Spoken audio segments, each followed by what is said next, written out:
in the sprawling, manicured estates of Greenwich, Connecticut, where old money whispers through ancient trees, one mansion stood apart in its deafening silence. This was the home of Arthur Pendleton, the reclusive titan behind Ethelred Innovations, a man whose digital voice shaped the modern world. But the man himself had no voice. A multi-billion-dollar fortune, an army of the world's best specialists, and the most advanced technology on Earth could not coax a single sound from his lips.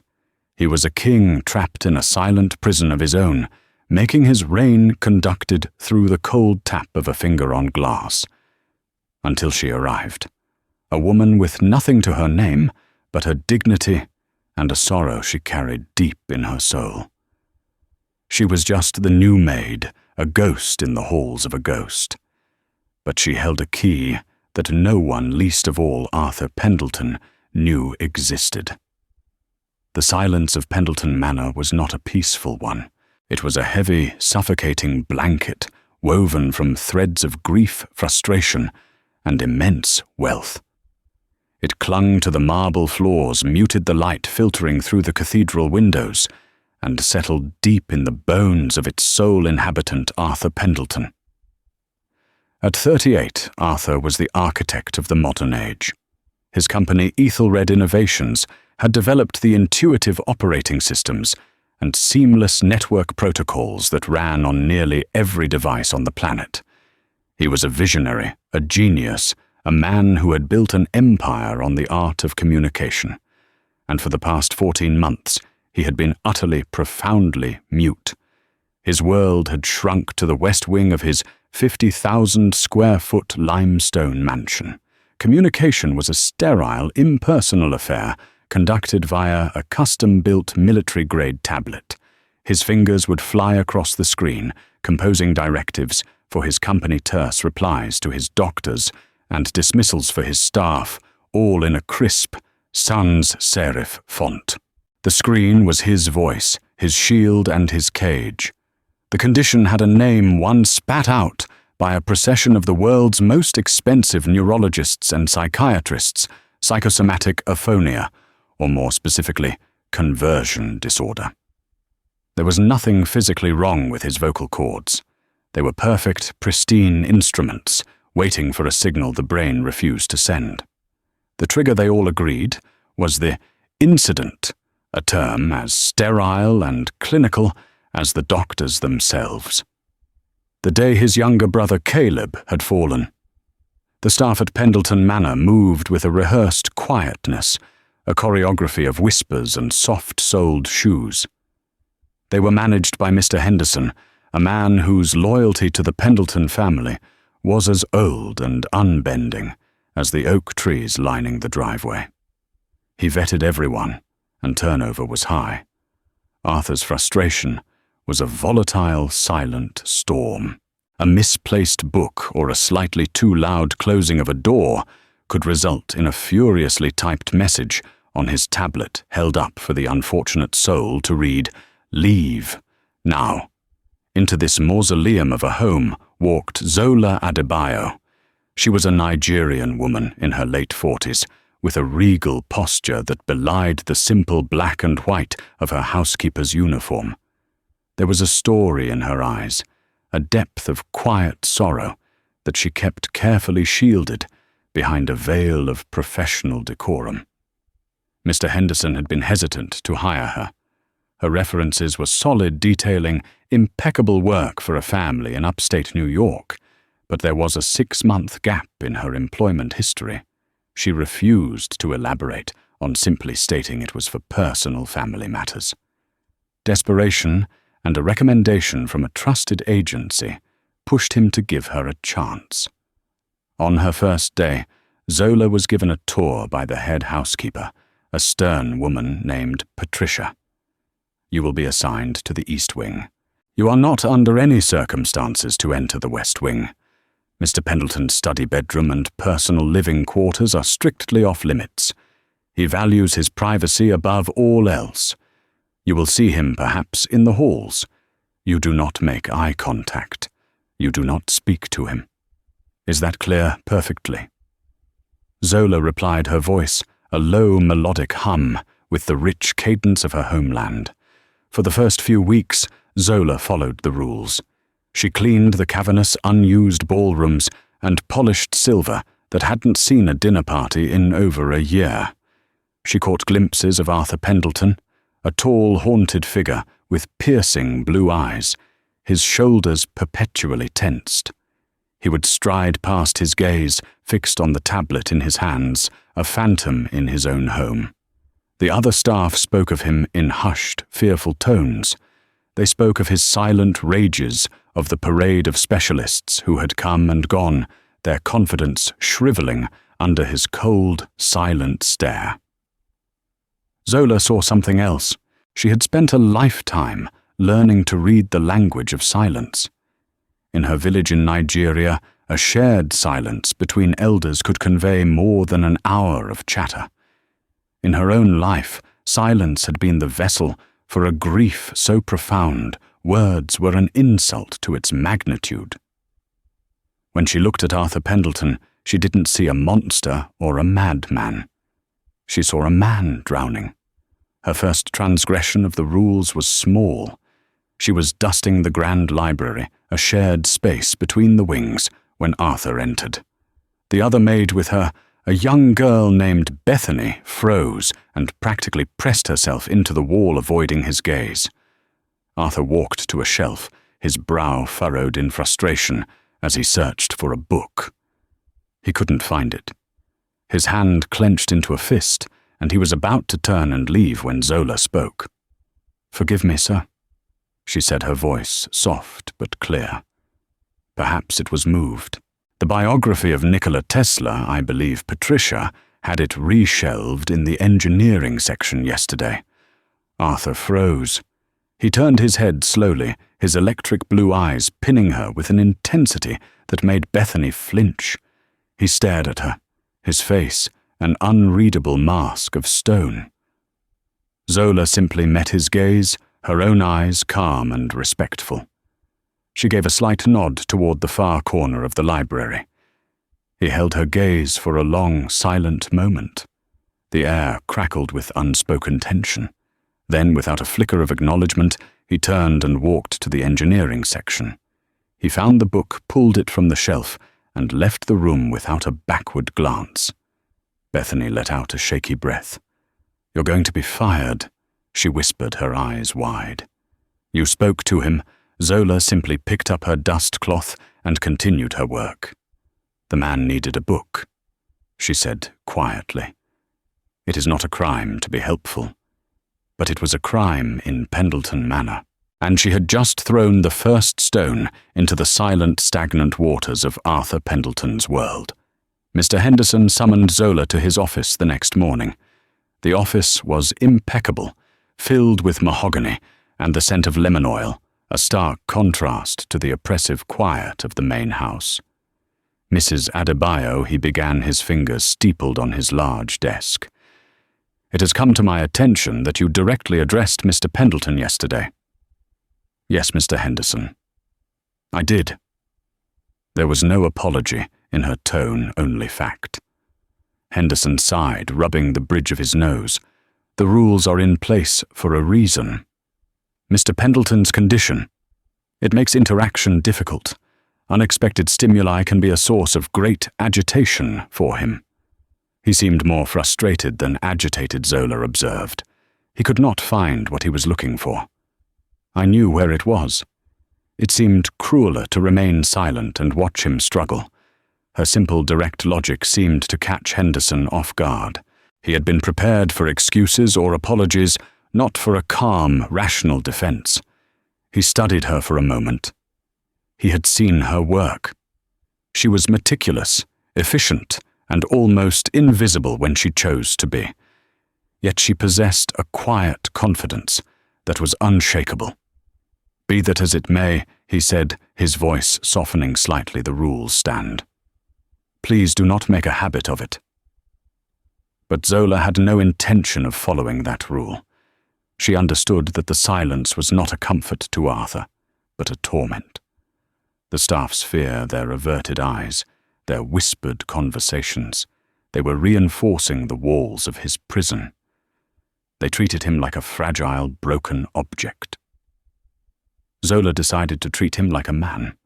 Her methods were subtle, a campaign waged in small, quiet gestures. When she learned he favored a rare, single-origin coffee from Ethiopia, she took it upon herself to learn the precise brewing method from his personal chef. One morning, as he worked in the solarium, she entered, placed the steaming cup on a coaster beside him, and left without a word. He didn't look up, but she saw his hand pause over his tablet. Another day, while cleaning the periphery of his study, a space she was now tacitly allowed to maintain so long as she was silent, and he wasn't present, she noticed a collection of vinyl records. They were mostly classical and instrumental jazz. Buck Miles Davis, John Coltrane. Dust had gathered on the turntable. The next day, after he had retired for the evening, Zola returned. She gently cleaned the turntable, selected a Bach cello suite, and set the volume to a barely audible whisper, a ghost of a melody. Then she left. The next morning the record was still on the turntable, having played to its end. No angry message awaited her. No summons from Mr. Henderson. It was a non-reaction, but in the world of Pendleton Manor, it was a seismic event. The most significant change came with a photograph. It was a silver-framed picture on a side table in the living room, a space Arthur often passed through. It showed two young men, grinning arms slung over each other's shoulders, standing before a dramatic mountain vista. One was a younger Arthur, his face open and full of light. The other was clearly his brother Caleb, radiating an easy, athletic charisma. Most of the staff avoided looking at it, as if it were a shrine to a painful god. One afternoon, Zola was dusting the table when Arthur entered the room, heading for the terrace. He stopped seeing her so close to the photo. He expected her to scurry away. Instead, Zola gently polished the silver frame. She didn't look at him, but spoke to the photo, her voice soft as velvet. He has a beautiful smile, full of life. It reminds me of... She trailed off, a flicker of her own deep sadness crossing her face before she composed herself. It is a joy to see such happiness captured. Arthur stood as if rooted to the floor. No one had ever mentioned the photograph. Not once. His cousin Geoffrey would avert his eyes from it. The therapists had tried to talk about Caleb in clinical terms, using words like trauma subject and grief processing. Zola spoke of him as a person. She spoke of his smile. He watched her finish her work and move on her movements unhurried and graceful. He walked over to the table and picked up the photograph, something he hadn't done in months. He traced the outline of his brother's smiling face with his thumb. For the first time, the memory brought not just a sharp stabbing pain, but a faint, ghostly echo of the warmth that had once been there. He looked up toward the hallway where Zola had disappeared. His world was a fortress of silence, and a humble housekeeper with a dust cloth and a quiet word had just found an unguarded gate. The king was still silent, but for the first time in over a year, he was listening.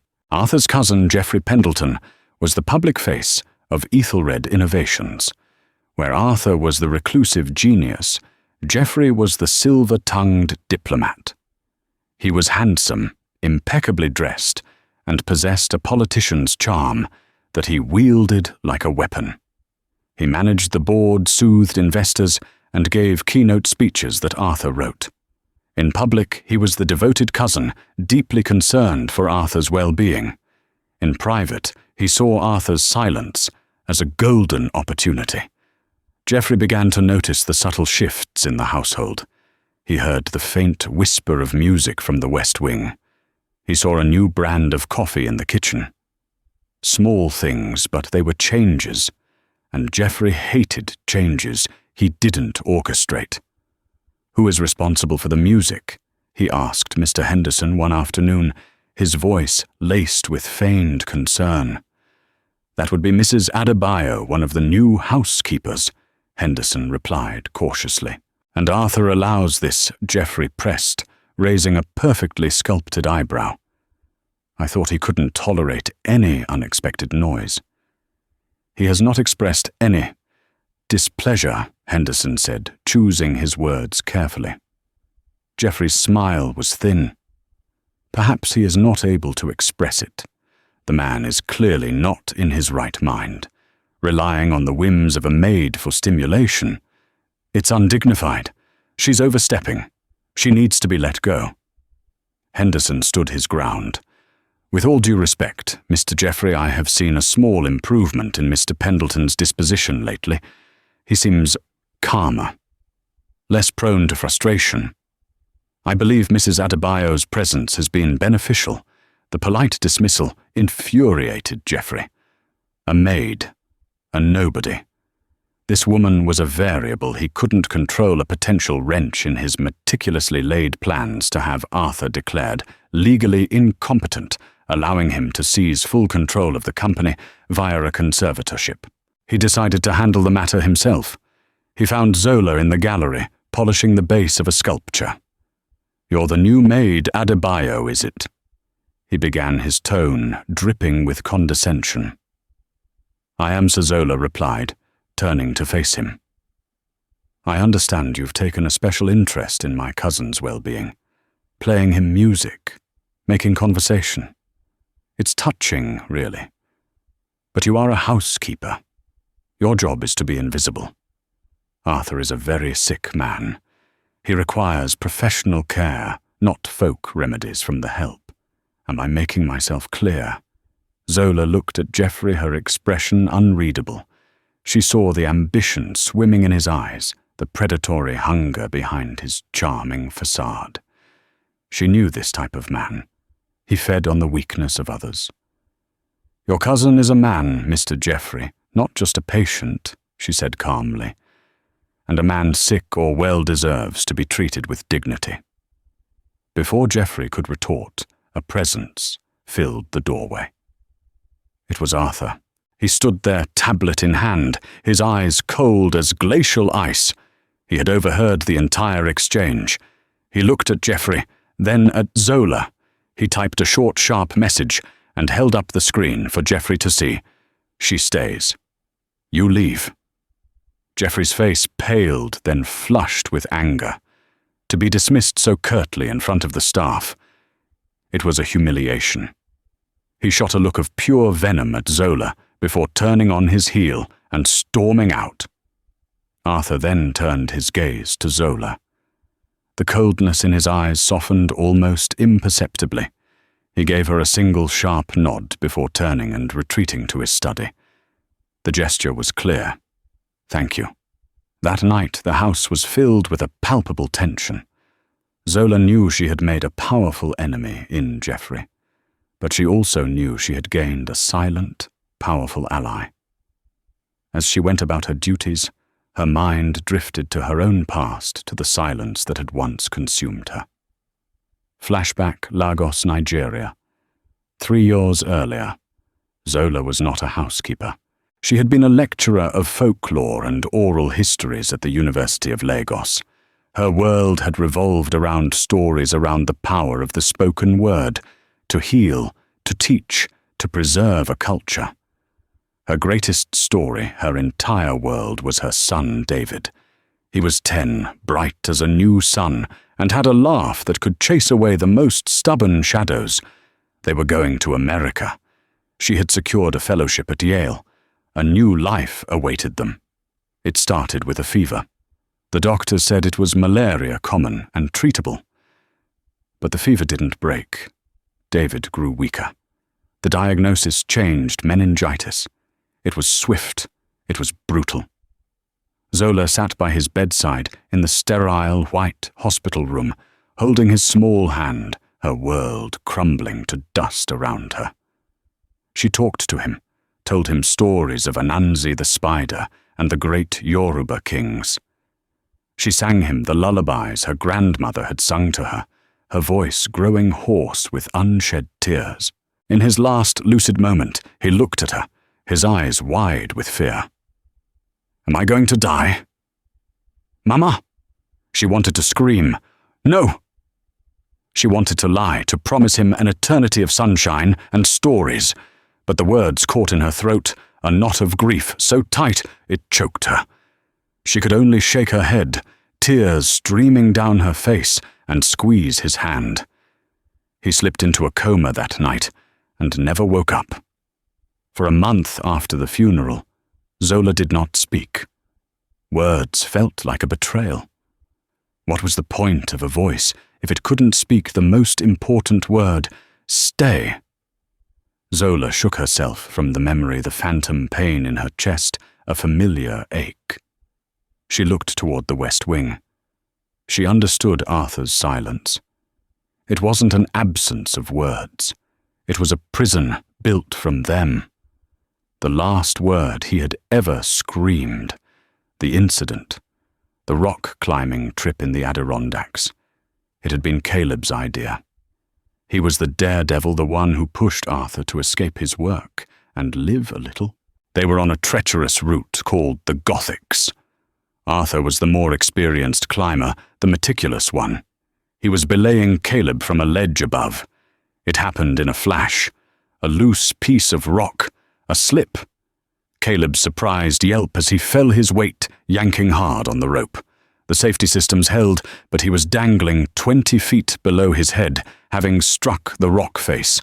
He was conscious, but dazed. "Arthur," he yelled, his voice strained. "My harness? It's slipping." Arthur looked down, his heart pounding against his ribs.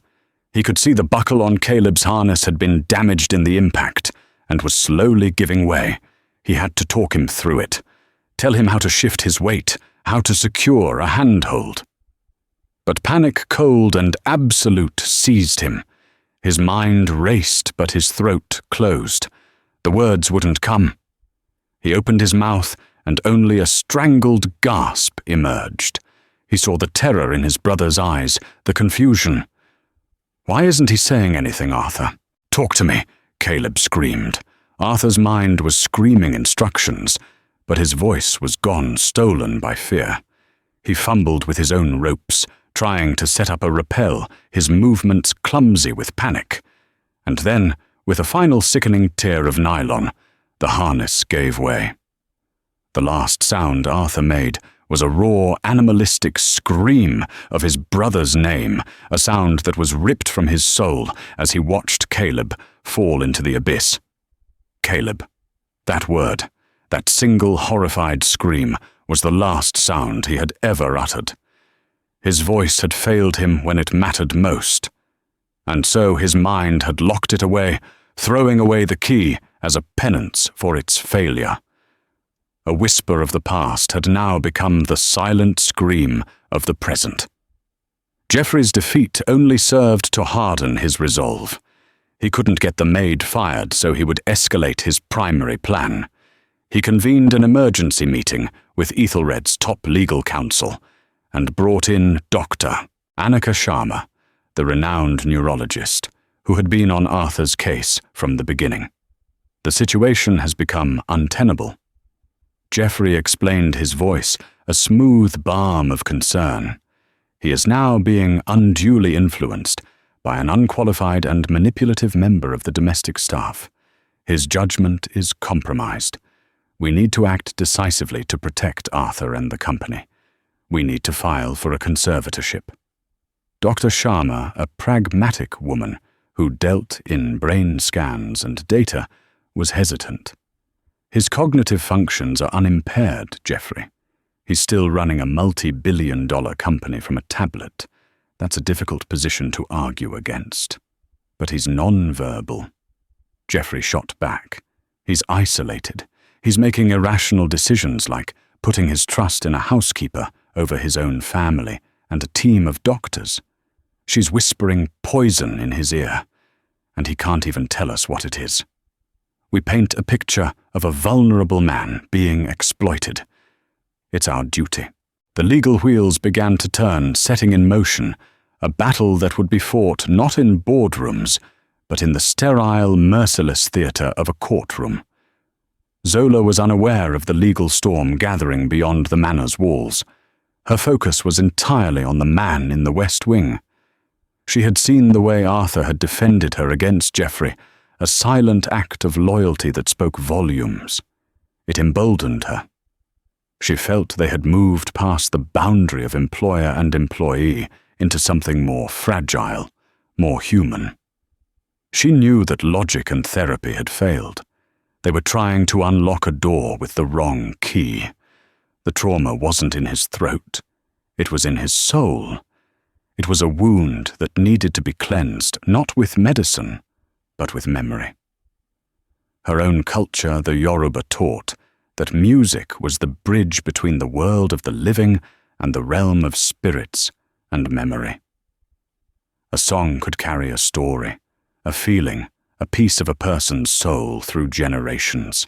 One evening, as she was turning down his study, she began to hum. It was a quiet, almost subconscious act. The melody was an ancient Nigerian lullaby, one her grandmother had sung to her, and one she had sung to David every night. It was a simple tune, full of gentle cadences and a deep, resonant sense of peace. It spoke of a river flowing to the sea of the moon, watching over a sleeping child of a love that was constant and eternal.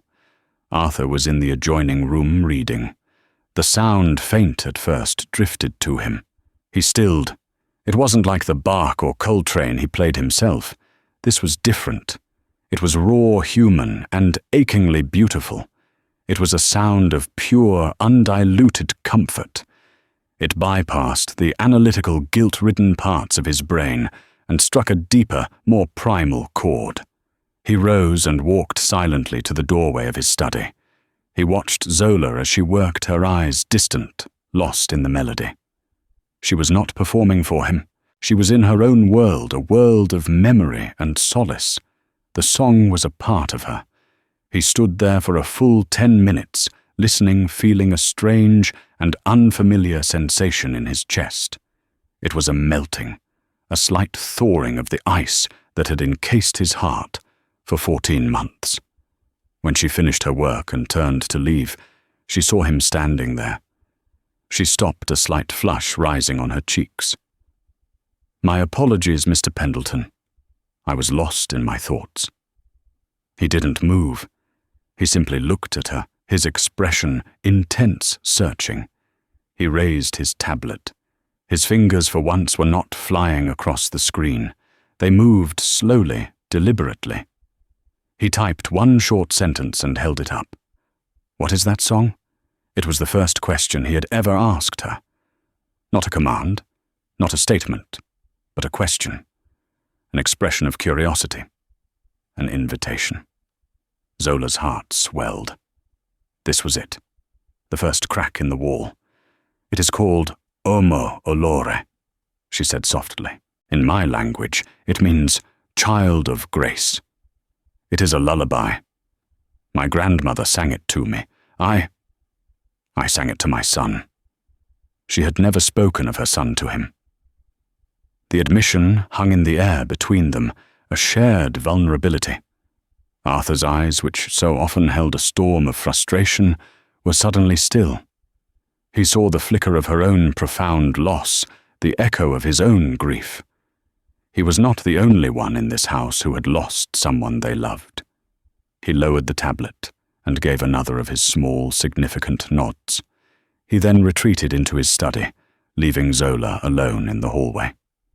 That night, for the first time since Caleb's death, Arthur Pendleton didn't dream of the fall. He dreamed of a quiet river, flowing gently under the light of a watchful moon. The sound of a melody had opened a door that his own silent screams had bolted shut. The official legal notice arrived on a Tuesday.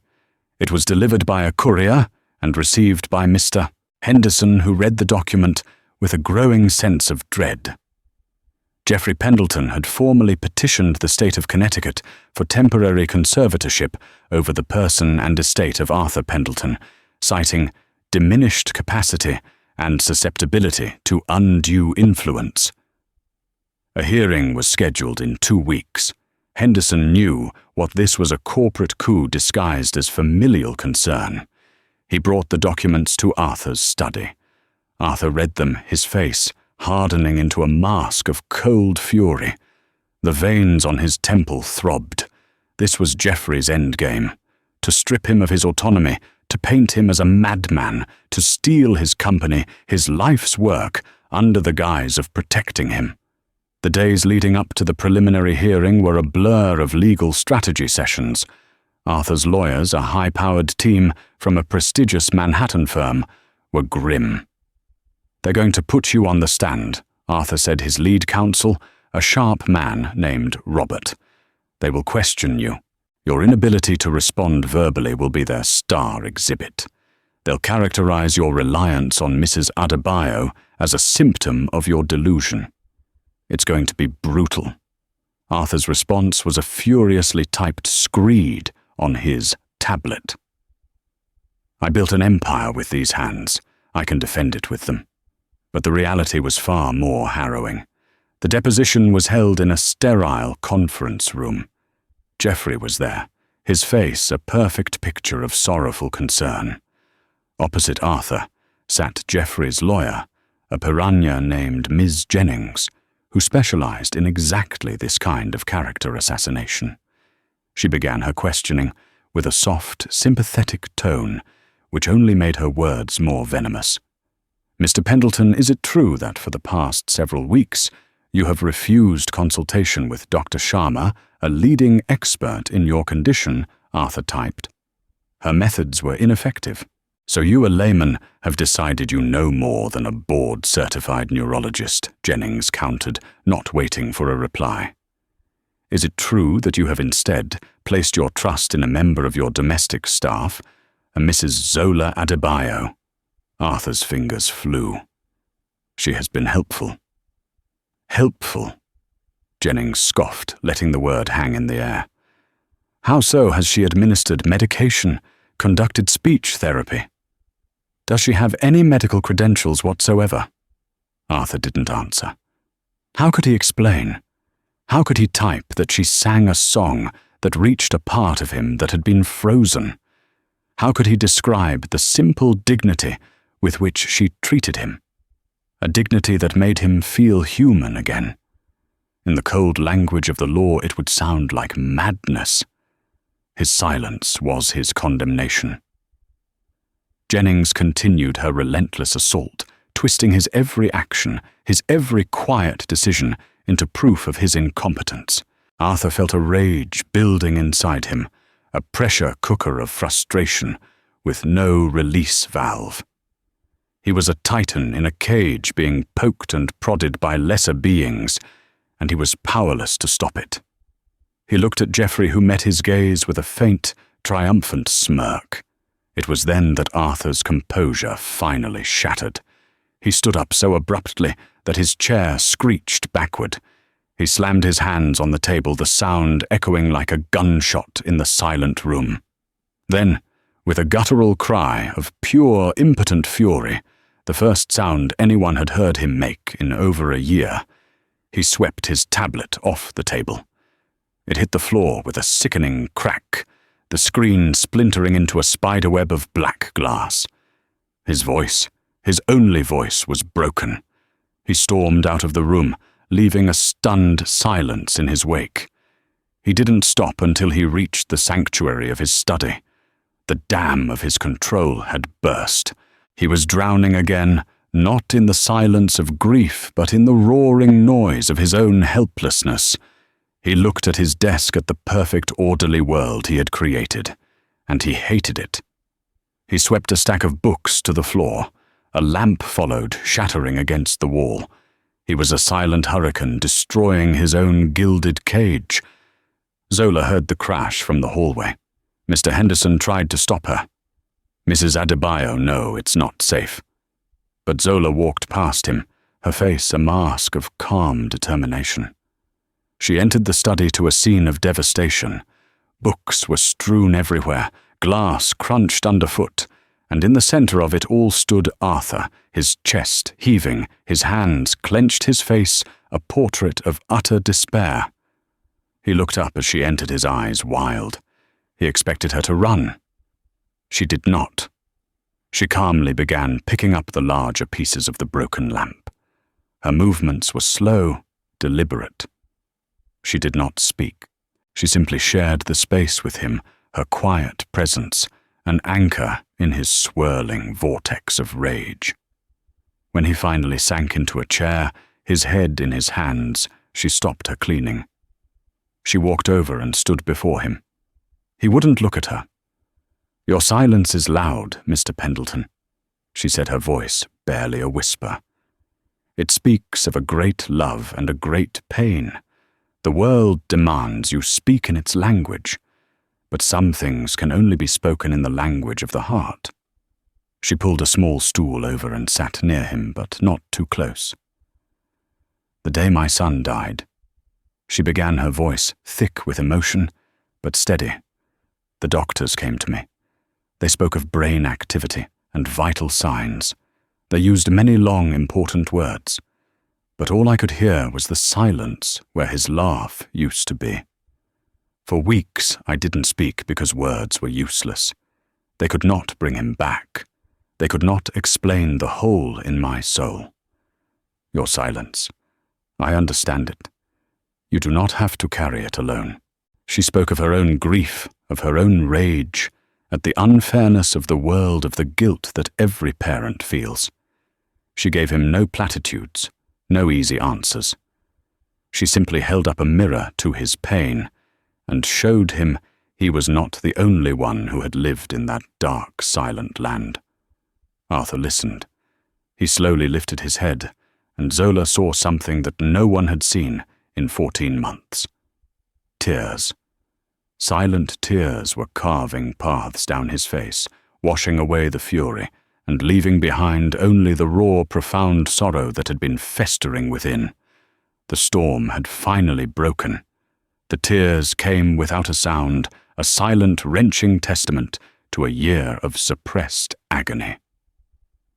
Arthur Pendleton, the man who controlled global networks and moved markets with a keystroke, sat broken in his ruined study, weeping like a lost child.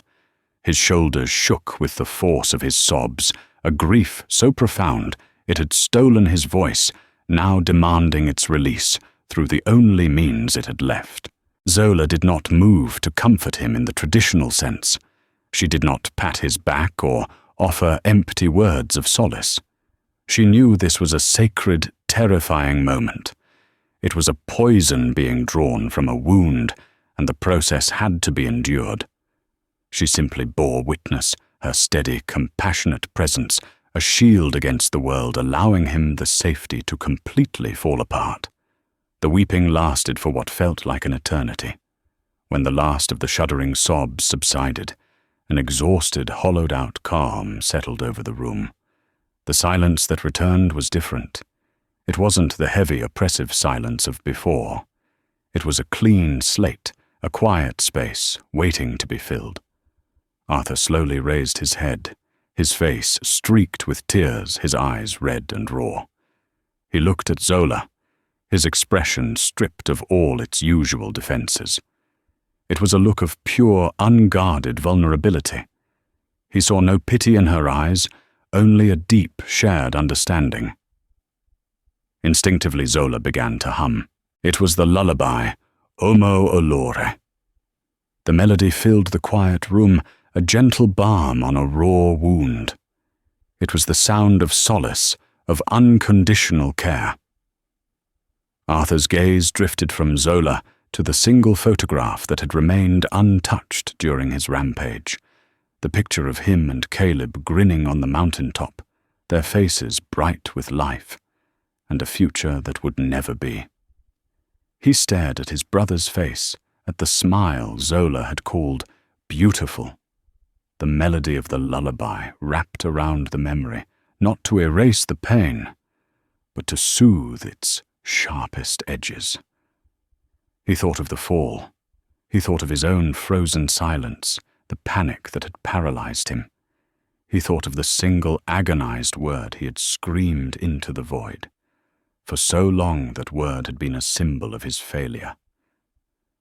But listening to Zola's song, hearing her story of her own loss, he began to feel a subtle shift. The word was not just a symbol of failure. It was a cry of love. It was the last desperate connection he had with his brother. His lips parted. He mouthed the name. No sound came out, just a puff of air. The muscles in his throat, dormant for so long, felt alien and uncooperative. He tried again, focusing, pushing past the wall of fear and guilt in his mind. He channeled the memory, the love, the loss, into that single word. A sound emerged. It was barely a whisper, a dry, rasping friction of air passing over atrophied vocal cords. It was a ghost of a sound, fragile and broken. Caleb. The word hung in the air, a miraculous, impossible thing. It was thin, it was weak, but it was his. It was his voice. Arthur's eyes widened in shock, his hand flying to his throat as if to feel the vibration he had just created. He looked at Zola, his expression a mixture of terror and pure, unadulterated hope. He had spoken. Zola's own eyes filled with tears, but these were tears of joy. She smiled, a radiant, beautiful smile that lit up her entire face. She didn't clap or exclaim. She honored the sanctity of the moment with a quiet nod. Caleb, she repeated softly, her voice giving strength to his whisper. A beautiful name, for a beautiful smile. Arthur swallowed the simple act, feeling monumental. He tried again, pushing a little more breath behind it. Caleb. This time it was louder, more defined. Still a rasp, but it was undeniably a word. Spoken. The lock had been broken. The key forged not from science or medicine, but from empathy, music, and shared grief, had finally turned. In the wreckage of his study, amidst his shattered defenses, Arthur Pendleton had found his voice. It was just one word, but it was the beginning of everything.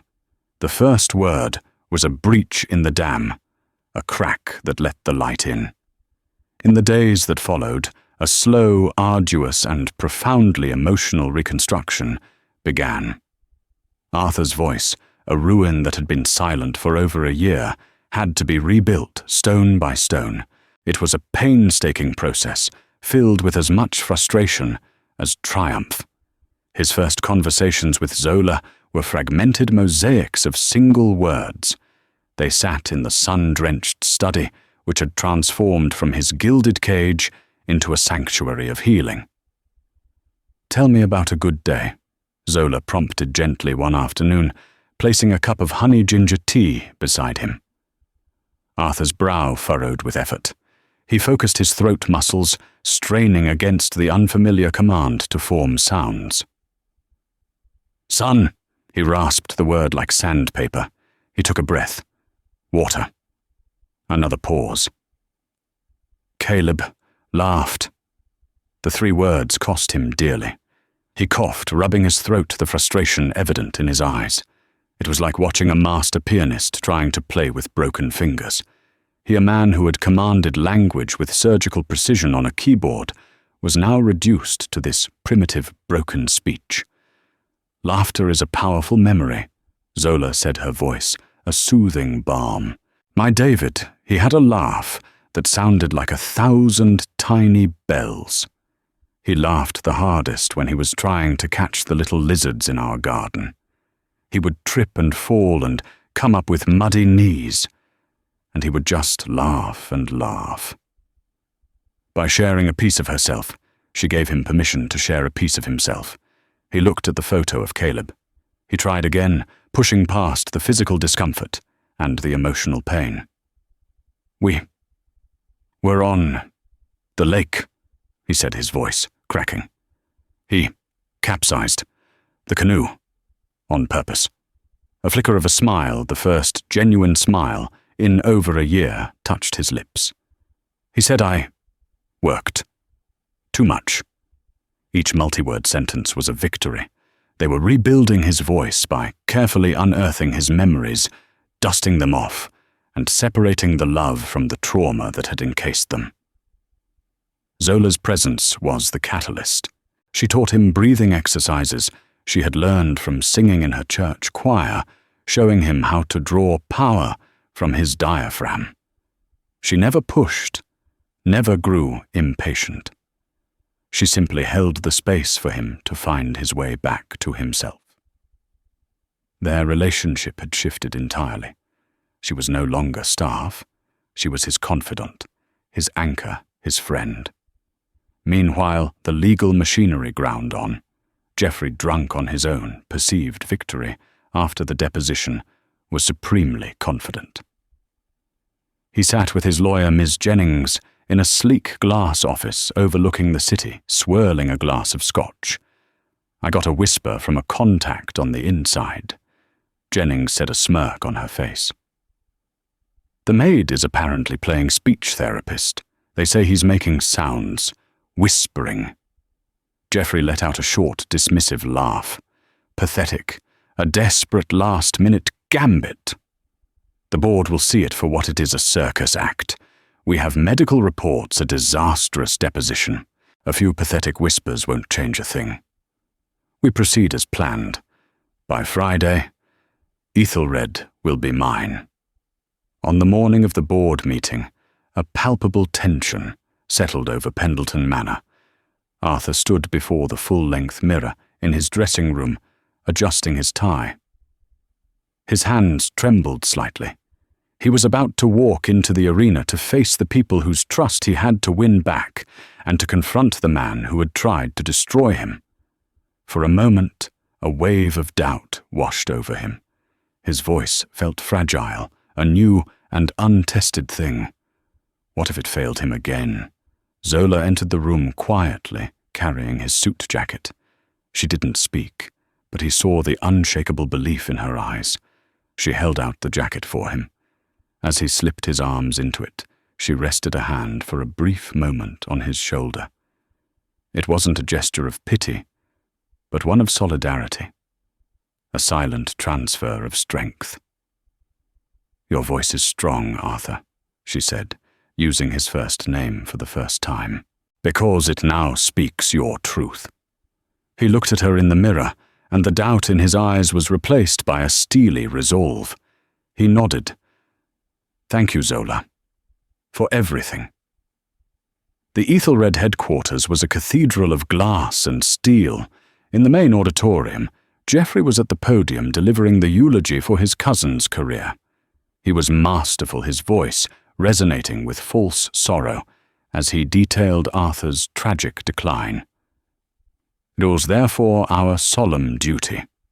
He concluded, his voice ringing with authority, to preserve Arthur's legacy and protect the future of this great company.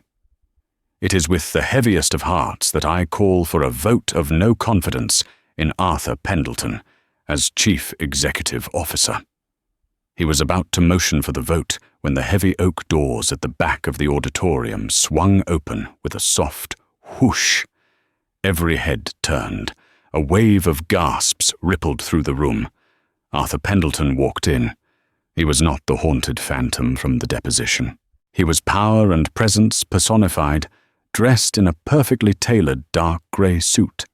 His stride was not hesitant, but purposeful, eating up the length of the aisle. The board members, men and women who had made fortunes with him, but had only heard whispers of his condition, stared in stunned disbelief. At his side, her posture radiating a quiet dignity that seemed to outshine every pinstripe suit in the room, was Zola Adebayo.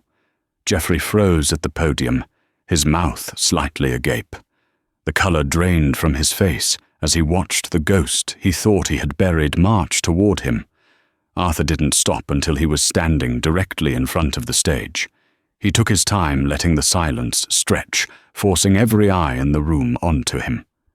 He looked up at his cousin, his gaze cold and penetrating. He cleared his throat. The small sound echoed in the acoustically perfect room. Then he spoke. His voice was not the booming baritone of old. It was deeper, quieter, with a gravelly timbre that spoke of disuse and profound experience. But it was clear, unwavering, and commanded absolute attention. Geoffrey. Arthur said the name, striking his cousin like a physical blow. Your concern for my well-being is touching, but your services both as a family member and as an executive of this company are no longer required. He turned from the shell-shocked man at the podium and addressed the board directly. Paul, Maria, David, we built this company together. You trusted my vision. For the past 14 months I have given you nothing but silence, and for that I apologize. The reports you have heard are true. I lost my voice. I was trapped in a prison of my own, making a prison built of grief and guilt over the death of my brother Caleb. His voice grew stronger, more resonant with every word. My cousin would have you believe that this prison made me weak, incompetent. He is wrong. It made me a student. I learned that true innovation is not about processing speeds or bandwidth. It is about connection, and for a year I had none. I was an island, until a connection was offered to me. He gestured to Zola, who met the gazes of the powerful board members without flinching. This is Zola Adebayo. She is not a doctor. She is not a therapist. Ms. Jennings would tell you she is merely a housekeeper, but she is a woman of profound wisdom and compassion. She did not offer me a cure. She offered me her humanity. In my silent, sterile world, she brought music and memory. She taught me that the deepest wounds are not healed by forgetting, but by learning to speak their name. She taught me that a voice is not just about making sound. It is about speaking your truth. And my truth is this. He turned his full attention back to the stage. Ethelred Innovations is my company, my life's work, my legacy, and I am back to lead it. We will not only continue to be the most technologically advanced company on Earth, but we will now strive to be the most human one as well. His gaze locked onto Geoffrey's. You are fired, effective immediately. Security will escort you from the building. Your shares will be bought out as per the family contract, and a full audit of your department will commence this afternoon. Do not contact me or anyone at this company again. Geoffrey stood paralyzed, his face a grotesque mask of shock and fury. Security guards moved silently toward the stage. The Titan had spoken. The coup was over. As the guards reached a sputtering, Geoffrey, a single board member, an older man named Paul, rose to his feet and began to applaud. Then another and another, until the entire room was filled with a thunderous ovation. Arthur Pendleton stood tall, the sound washing over him. He looked over at Zola, and in his eyes she saw a gratitude so immense it needed no words. He had not just recovered what was lost. He had forged something new, a strength tempered by vulnerability, a leadership informed by empathy. He had learned the hard way that the most powerful communication doesn't come from the lips, but from the heart, a lesson taught to him by the woman who knew the language of silence. So the silent billionaire spoke again, his voice, not just a sound, but a testament to his incredible journey back from the brink. Arthur Pendleton's story isn't just about reclaiming his voice. It's about discovering the profound power of human connection in a world obsessed with technology and wealth. It reminds us that sometimes the greatest healing comes not from experts and specialists, but from the quiet empathy of a kindred spirit. Zola Adebayo, a woman who had lost almost everything, gave a man who had everything the the one thing his money couldn't buy, a reason to speak again. Their story is a powerful reminder that behind every great fortune and every silent struggle, there is a human heart waiting to be heard. What did you think of Arthur and Zola's journey? Let us know in the comments below. If this story touched your heart, please give this video a like, share it with someone who needs to hear it, and be sure to subscribe to our channel for more real-life stories that inspire and move you. Thank you for listening.